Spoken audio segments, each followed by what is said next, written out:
सुनो, भगवान के पास देने के लिए बहुत कुछ है, पर हम लोगों के पास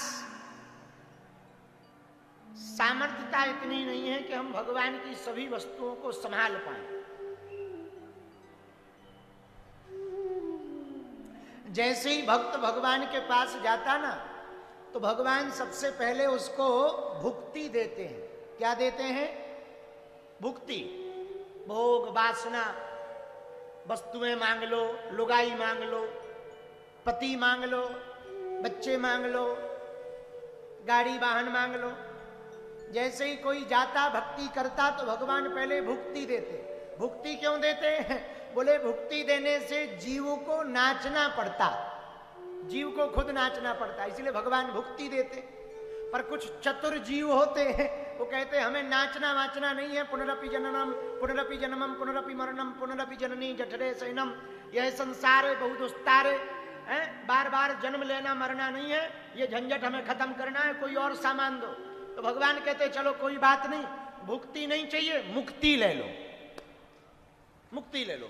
अब ठीक है, हाँ आनंद है, अब आनंद है, अब आनंद है। तो पहले भुक्ति देकर नचाते हैं, लेकिन कुछ लोग चतुर होते, वो कहते मुक्ति दो, मुक्ति, हाँ हाँ लो मुक्ति ले लो, आनंद करो, जाओ। अब मुक्ति हो गई तो अब आपका जन्म नहीं होगा, मरण नहीं होगा, भगवान में विलीन हो जाओगे, झंझट खत्म। जो जन्मे सो निश्चय नासा, जो नासे सो पुनः प्रकाशा, ऐसा लिखा है। लेकिन मुक्ति हो जाएगी तो जन्म मरण के चक्कर में नहीं पड़ना पड़ेगा, झंझट खत्म। लेकिन कोई जीव ज्यादा चतुर होता है, केवट जैसा, मीराबाई जैसा, केवट जैसा, सबरी के जैसा, ज्यादा होशियार होता है, तो भगवान कहते भुक्ति ले लो। अरे भगवान हटाओ हटाओ, केवट जी को भगवान ने मुद्रिका दी, मुद्री, ले लो ले, ना ना ना भुक्ति नहीं चाहिए। अच्छा मुक्ति ले लो, बोले उसकी जरूरत नहीं, आपको देख लिया मुक्त हो जाए। तो अब क्या चाहिए? केवट बोले प्रभु हमको भुक्ति और मुक्ति दोनों नहीं चाहिए, हमको तो भक्ति चाहिए। भगवान बोले यही कठिन है, और कुछ मांग लो बाकी ये ना मांगो। तो भगवान को भक्ति देना बड़ा कठिन है। क्यों? बोले भुक्ति मांगोगे तो तुम्हें नाचना पड़ेगा, और भक्ति मांगोगे तो भगवान को नाचना पड़ेगा। हाँ, शेष महेश गणेश दिनेश सुरेश जाई निरंतर ध्यावे ताई अहीर की छोरी यहाँ चचिया भर छाछ पे नाच नचावे। तो यदि हमसे ये मुक्ति मांग लेगा तो झंझट ठीक है, भुक्ति मांग लेगा तो इसको नाचना पड़ेगा, पर ये भक्ति मांग लेगा। प्रहलाद जी ने भक्ति तो मांगी, प्रभु कुछ नहीं चाहिए, भक्ति चाहिए। भगवान बोले लो लफड़ा फंसा दिया। तो भगवान को भक्ति देने में बड़ी कठिनता है, और सब देने में सरलता है, भक्ति देने में कठिनता है। इससे सिद्ध होता कि पागलो, यदि तुम्हें नाचना है तो भुक्ति मांगो, और भगवान को नचाना है तो भक्ति मांगो।